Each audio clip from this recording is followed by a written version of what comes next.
بسم اللہ الرحمن الرحیم۔ قرب قیامت کی سب سے بڑی نشانیوں میں سے ایک نشانی دجال کی آمد بھی ہے۔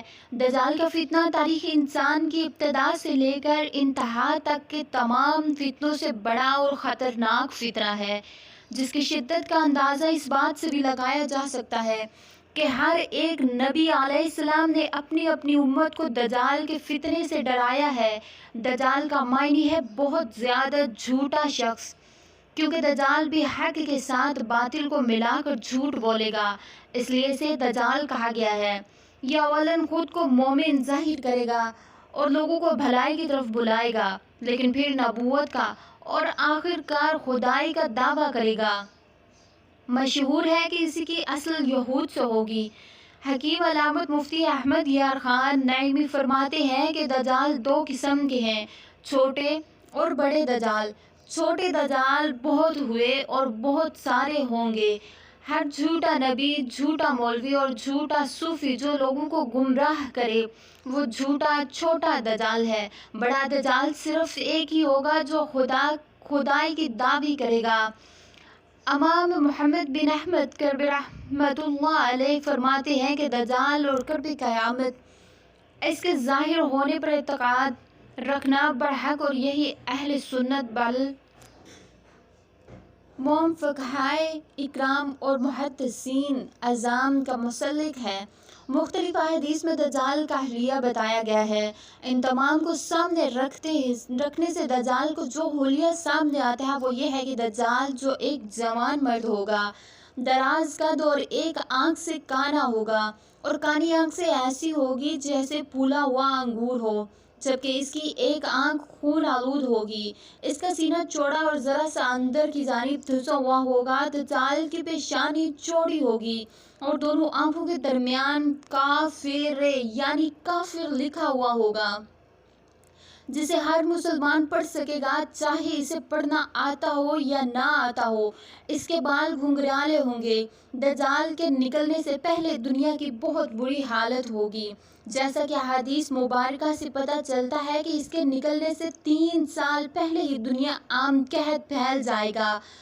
پہلے سال آسمان 1/3 بارش اور زمین 1/3 پیداوار روک لے گی۔ دوسرے سال آسمان 2/3 بارش اور زمین 2/3 پیداوار روک لے گی۔ تیسرے سال آسمان 30 ساری بارش اور زمین ساری پیداوار روک لے گی، حتیٰ کہ آسمان شیشے کا اور زمین تانبے کی ہو جائے گی۔ اس خشک سالی کے سبب تمام چوپائے ہلاک ہو جائیں گے، قتل و غارت عام ہو جائے گی۔ آدمی ایک دوسرے کو قتل اور جلا وطن کر رہے ہوں گے۔ تب دجال مشرق کی سمت پر ایک اصفہان یا خراسان نامی شہر سے نکلے گا۔ غذائی قحط کے علاوہ علمی اور روحانی قحط بھی برپا ہو جائے گا۔ دین کے سلسلے میں لوگوں میں ذوق پیدا ہو چکا ہوگا۔ علماء اور دیندار لوگوں کی قلت ہوگی۔ دجال زمین پر 40 دن تک رہے گا، جن میں سے ایک دن 1 سال کے برابر، ایک دن 1 ماہ کے برابر اور ایک دن 1 ہفتے کے برابر، جبکہ باقی دن سال کے عام ایام کی طرح ہوں گے۔ اس مدت میں دجال اپنے گدھے پر سوار ہو کر ساری دنیا کا چکر لگائے گا۔ گدھے کا جثہ اتنا بڑا ہوگا کہ دونوں کانوں کو درمیان فاصلہ 40 ہاتھ کے برابر ہوگا۔ اس گدھے کی رفتار کا یہ عالم ہوگا کہ ایک قدم اٹھائے گا تو 1 میل کی مسافت طے کرے گا۔ زمین کا کوئی میدانی، صحرائی اور پہاڑی علاقہ ایسا نہیں بچے گا کہ جہاں وہ نہ جائے، بلکہ مکہ مکرمہ اور مدینہ منورہ میں فرشتوں کا پہرا ہونے کی وجہ سے اس میں داخل نہ ہو سکے گا، بلکہ مدینے کے باہر دلدلی زمین پر پڑاؤ کرے گا۔ اور مدینہ شریف میں 3 زلزلے آئیں گے، جس کی وجہ سے ہر کافر اور منافق مدینہ سے بھاگ نکلے گا اور دجال سے جا ملے گا۔ اس روز مدینہ منورہ میں ہر منافق اور فاسق عورت اور مرد سے خالص اور پاک ہو جائے گی، اس لیے اس دن کا نام یوم الخلاص بھی ہے۔ اور بعض روایات کے مطابق بیت المقدس اور کوہ طور پر بھی نہیں جا سکتے۔ دجال طرح طرح کے شعبدوں کے ذریعے لوگوں کا ایمان خراب کرنے کی کوشش کرے گا۔ حدیث میں آتا ہے کہ دجال کے ساتھ روٹیوں کے پہاڑ ہوں گے۔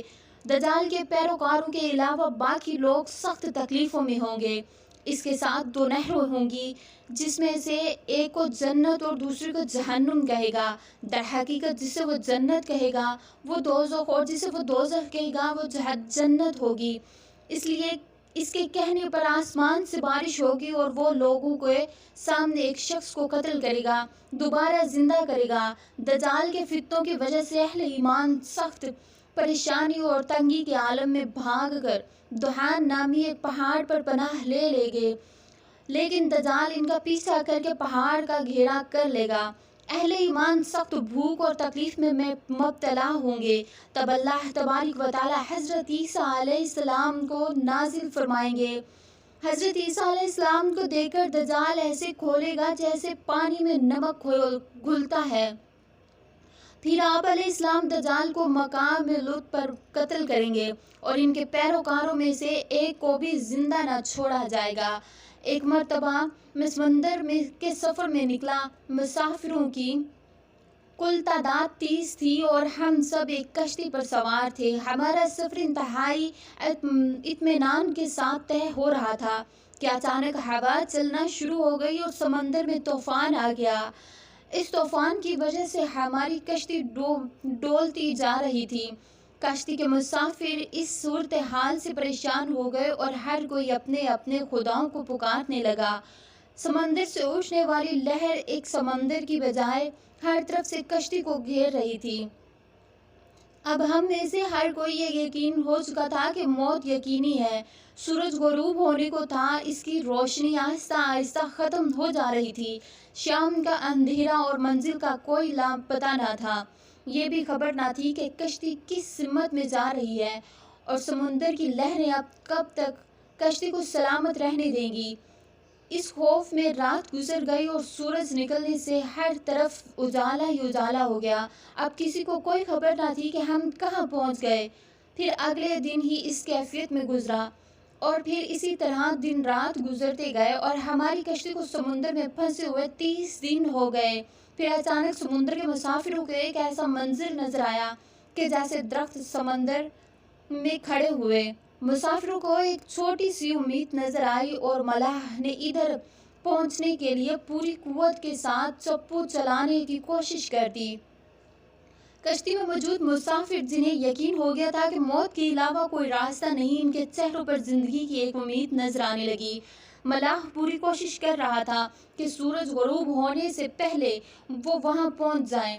پھر جب درخت قریب ہوئے تو سارے مسافروں کو یہ جان کر خوشی ہوئی کہ ایک جزیرہ ہے۔ ابھی سورج مکمل غروب نہیں ہوا تھا کہ کشتی جزیرے کے کنارے تک پہنچ چکی تھی۔ مسافروں کو یہاں اترتے ابھی زیادہ دیر نہ ہوئی تھی کہ درختوں کے اندر سے ایک عجیب و غریب جانور نکلا۔ اس جانور کے جسم پر بال تھے، اور اس قدر لمبے بال تھے کہ معلوم نہ تھا کہ اس کو اگلا حصہ کون سا ہے، اس کا پچھلا حصہ کون سا ہے۔ سارے مسافر اس جانور کو دیکھ کر حیران و پریشان ہو گئے، کیونکہ ان میں سے کسی نے بھی اسے پہلے کبھی ایسا جانور نہ دیکھا تھا۔ جب لوگوں نے ایک دوسرے سے کہا کہ یہ کیا چیز ہے، تو یہ بات سن کر جانور بولا کہ میں ایک جاسوس ہوں۔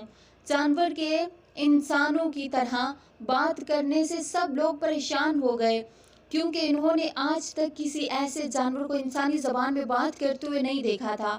چنانچہ سب لوگ یہ سمجھنے لگے کہ ہو نہ ہو یہ کوئی جن ہے اور ہمارے سامنے آ گیا ہے۔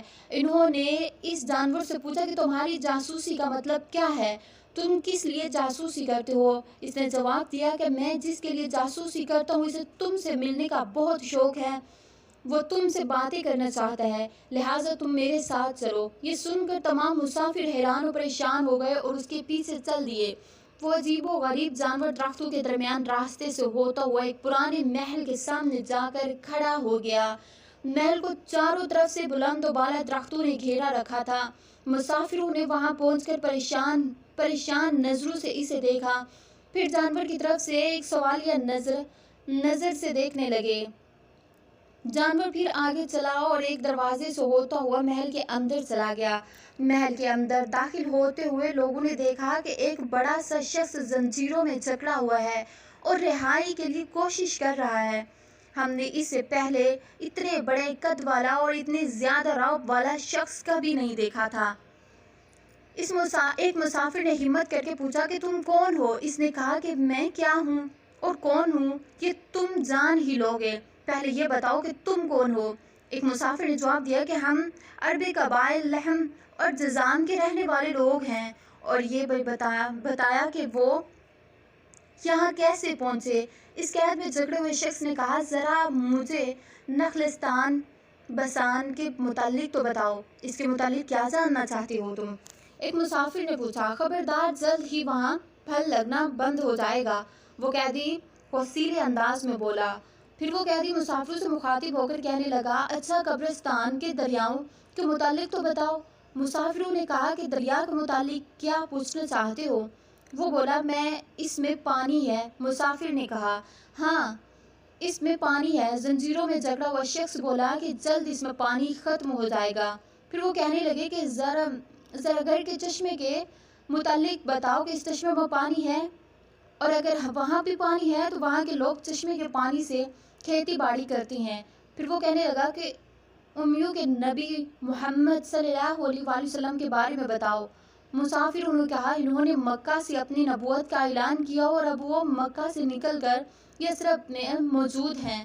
پھر اس نے پوچھا، کیا وہ عرب کے لوگوں کے ساتھ کوئی لڑائی لڑے؟ عربیوں نے لڑائی ان میں سے اس کا ساتھ کیا سلوک کیا کیا؟ جواب ملا کہ بہت سے عربیوں پر وہ غالب رہے اور بہت سے عربیوں نے تو اطاعت بھی قبول کر لی، اب وہ خود کو بھی تابعداری میں رکھتے ہیں۔ یہ سنتے ہی وہ غصے سے پھنکار اٹھا اور زنجیروں کو جھٹکا دیا۔ پھر مسافروں کو اپنے مخاطب کر کے بولا کہ اب تو تم اپنے بارے میں بتاتا ہوں کہ میں کون ہوں۔ میں دجال ہوں، اور تمہاری باتوں سے معلوم ہوتا ہے کہ مجھے یہاں سے نکلنے کی اجازت ملے گی۔ میں پھر اس جزیرے سے نکلوں گا اور 40 دن میں اس ساری دنیا میں گھوموں گا۔ دنیا کی کوئی بستی اور گاؤں ایسا نہیں ہوگا جہاں سے میرا گزر نہ ہو۔ ہاں، مکہ اور مدینہ میں جانا میرے بس میں باہر ہے، مجھے وہاں جانے کی اجازت نہیں۔ میں ان دونوں شہروں میں جانے کی کوشش بھی کروں گا تو فرشتے میرے سامنے رکاوٹ بنے رہیں گے، ان کے ہاتھوں میں تلواریں ہوں گی اور مجھ سے لڑیں گے۔ یہ داستان ہمیں ایک صحابی نے سنائی جو اسلام قبول کرنے سے پہلے عیسائی تھا۔ یہ عجیب و غریب سا واقعہ دیکھنے کے بعد وہ آپ صلی اللہ علیہ وآلہ وسلم کی بارگاہ میں حاضر ہوئے اور مسلمان ہو گئے۔ اللہ تبارک و تعالیٰ سے دعا ہے کہ ہمیں دجال کے جان لیوا اور ایمان لیوا فتنے سے محفوظ و ایمان رکھے، آمین۔